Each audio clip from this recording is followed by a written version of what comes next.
હા, તો હિમોફિલિયા માટે જે પ્રોગ્રામ હમણાં થયેલું ડૉક્ટર હાઉસમાં, તો ત્યાં આગળ મને અમુક બહેનોએ પોતાની સમસ્યા જણાવી, જેમાં પગના પંજાઓમાં એટલે કે ટોઝમાં બહોત પેન રહે છે, બહુ જ દુખાવો રહે છે. તો તેના માટે આપણે એક્સરસાઇઝ જોઈ લઈએ.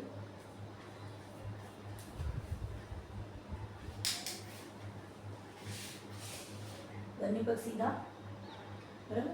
આંગળીઓને આગળ એકદમ તાણવાની છે, એકલી આંગળીઓ, બંને પગના પંજાઓની આંગળીઓને.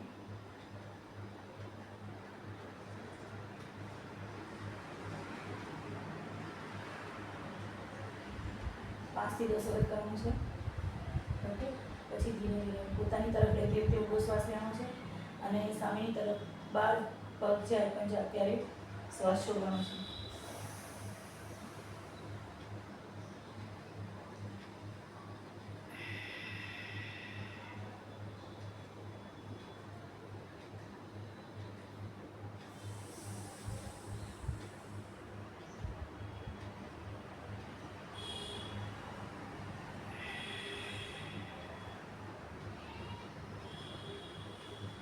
આવું 10 વખત.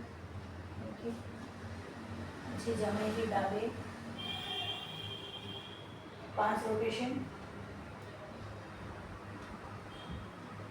અને પછી ડાબેથી જમણે 5 રોટેશન. પગ જેટલે સુધી જાય એટલે સુધી લઈ જવાના છે. તમે જોઈ રહ્યા છો જમીન સુધી ટચ થાય છે. ઓકે. કરીએ આપણે.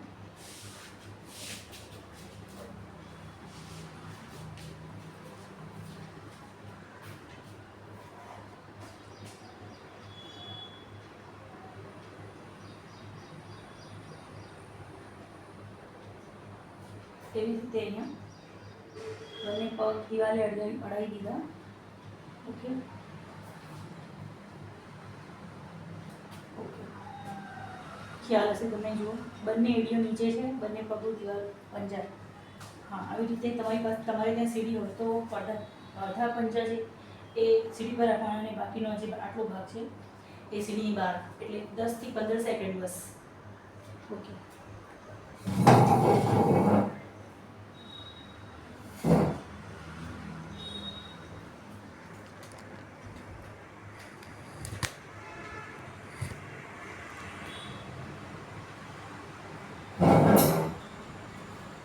પગની મૂવમેન્ટ જોવાની છે.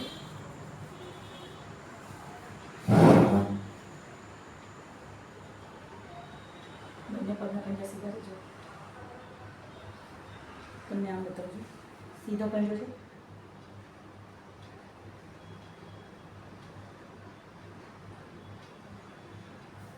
વચ્ચે આ ગેપ બનાવવાનો છે. ઓકે.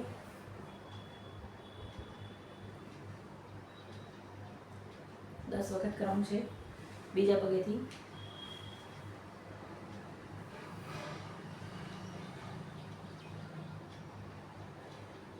આંગળી જો બધી સીધી છે, એડી પર જમીન પર છે, બસ ખાલી એની વચ્ચે ગેપ બનાવવાનું છે. ઓકે. પછી ઓકે. બંને પગ સીધા છે. જો બંને પગના પંજા એકદમ સીધા, ખાલી અંગૂઠો ઉપર.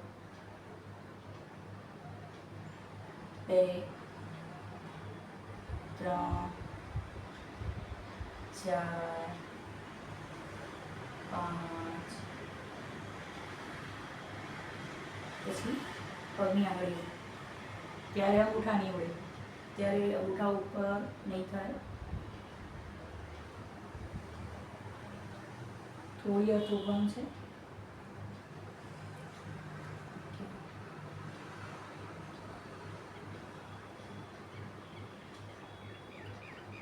દરરોજ કરો, 15થી 20 દિવસમાં તો તમને એકદમ પ્રોબ્લેમ સોલ્વ થઈ જશે. ડેલી કરો, તમારા પગના પંજાને ઉપર બધો શરીરનો સંપૂર્ણ ભાર આવે છે. તો આ આસન જે મેં એક્સરસાઇઝ બતાવી પગના પંજા માટે એને દુખાવાની, તો ખરેખર બહુ જ અસરકારક છે અને તમે જરૂરથી કરજો. Thank you.